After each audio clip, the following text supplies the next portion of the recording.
like other Kenyans who were not part of Bukhungu, I was possibly busy doing many things. But you see, you know, it is possible to follow even if you are maybe doing your own thing. And I have, of course, followed the event. and I have listened to this morning, you know, the reviews that you have brought up, the clips, the statements made by various leaders who spoke there. First and foremost, Dibal, let me say that it is a major disappointment for me, and I believe for majority of Kenyans, about what happened in Bukhungu. Because if we are campaigning for BBI in Bukhungu and Kisii, I would want Kenyans to be told which report or which BBI are they discussing. What we know is that after Bomas, His Excellency the President advised that Kenyans will receive a draft, not a draft, the copy, because there was a report that was released by the committee, and that the printed copies will be released to Kenyans. To date, that has not been done. So which BBI are they talking about? Thereafter, last Monday or Tuesday, His Excellency extended the term of the Haji Committee with the specific terms of reference. They haven't done the work. I would maybe be, I would understand if Bukhungu was discussing now the BBI season 2. I hear people are calling it season 2 now. The Haji 2 report, expected, because there will be some report. And because the Bukhungu, the Kisii, led by Matiang'i and Atuori, are not waiting for season 2, then they must be having a report of their own that actually will be informing the report of the Haji Committee. One would be forgiven if you made a conclusion that Haji will be given some report to announce to Kenyans. Because otherwise, what is this that they are discussing? Or is it a general campaign for a BBI report that you don't know the results? If you listened to people like Atuori, he says it is them versus us.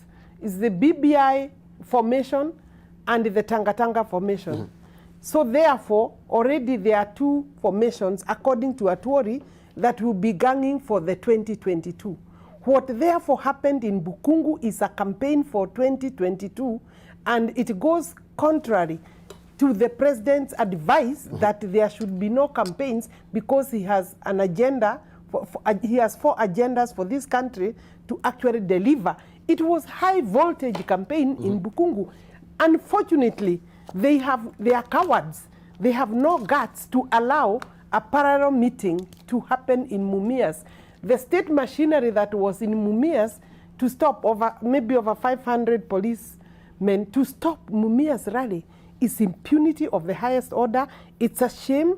It's trampling on other people's rights of freedom of meeting, of expression. And you cannot see Bukhungu without seeing Mumias. You can see the disruption and the effort that was made to ensure that Mumias does not happen.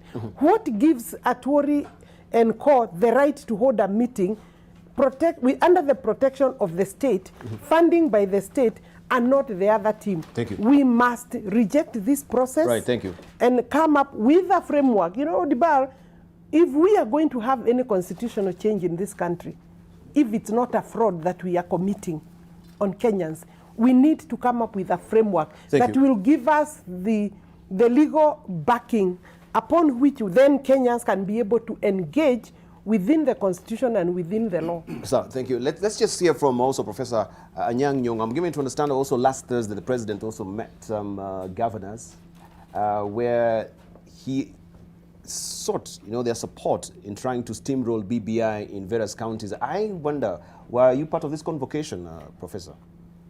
I wasn't. You weren't? No, I wasn't, but I knew it took place. But let me just say the following.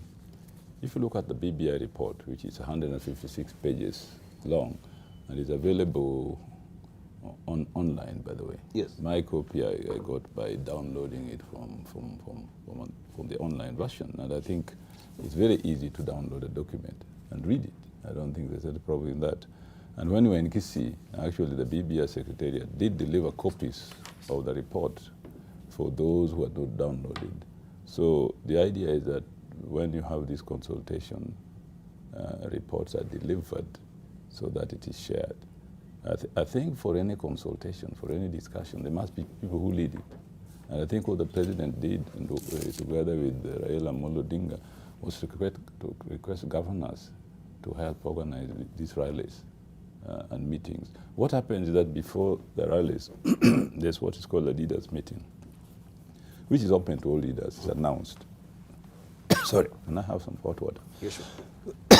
So in the case of TC, what we did is that we had leaders, 50 leaders from every constituency in the whole of Siaya County, Kisumu County, Homa Bay County, Migori County, Kisii County, and Nyamira County. Yes.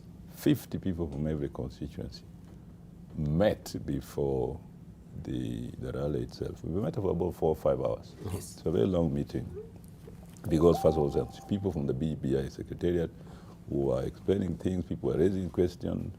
Some of us were saying, well, you know what is important in a rally place is to discuss the following issues. You can't raise everything. There are certain things that people are passionate about. So there's a leaders meeting and there's a rally which communicates this one. And the idea is that after these rallies, the MCAs will then take the report to the wards. I mean, if you take the Wananchi to read the report, even in my own daily life, I need a kind of a meeting to discuss a report like that. Reading is not enough. And some people may find it very difficult just to read the report by themselves. So to me, notwithstanding all the other political overtones, which is always there, and a thing like this, to me, I think the whole purpose of extending the life of the BBI team is give them the opportunity to get input from these meetings and see how the final BBI report has benefited from these series of discussions. Nobody stopped Mudavadi and Watengula from attending the Bungoma meeting, by the way. And all governors attended from all parties.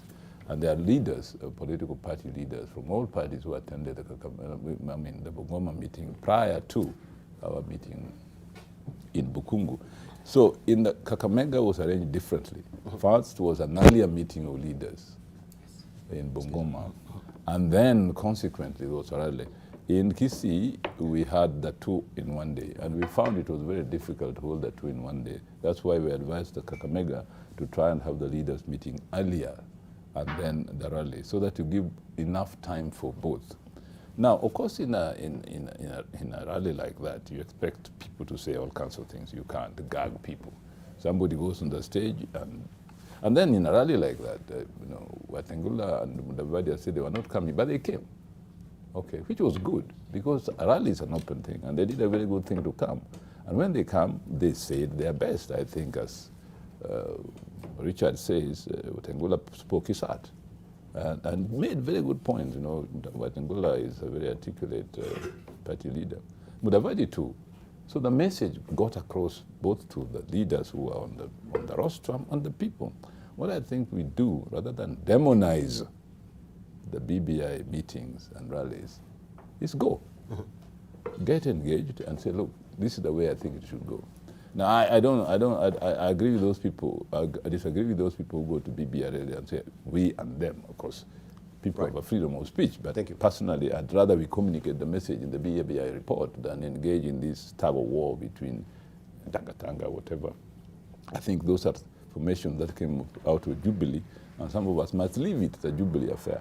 Right. We don't want to get involved in that kind of thing. Right.